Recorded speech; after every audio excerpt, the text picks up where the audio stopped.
So I think in understanding the wage gap, it's important to understand both what it is and what it isn't. It's often used as a soundbite, which can be a little misleading. So the pay gap really is the difference between the average of salaries for all working women, full-time working women, and the average for all full-time working men. And in that is built in a bunch of nuances and complexities that we really can't even begin to understand until we really do a deep dive.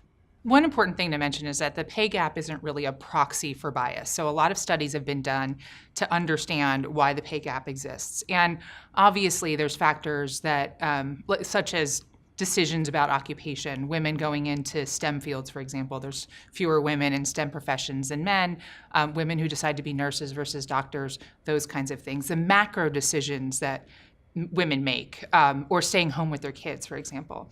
And then I think that there's some micro decisions as well, but the studies have shown that essentially those decisions make up for a large majority of the gap, and there's about 5 to 7% of the gap that people don't really fully understand that goes unexplained. In my mind, the biggest obstacle to equal pay is really our culture, and I think we need to have a social dialogue. So if you really think about it, we've only been in this place where women have been half of the workforce for less than 50 years, and for millennia before that, the world was a very different place. And it takes time for us as a culture to catch up to where we've come because of legislation and because of real movement in diversity efforts. So I think if we focus on that and have a social dialogue about what expectations are for women versus what they are for men, and make it acceptable for women to be doing the things that men are doing and vice versa, we're going to start seeing some real change.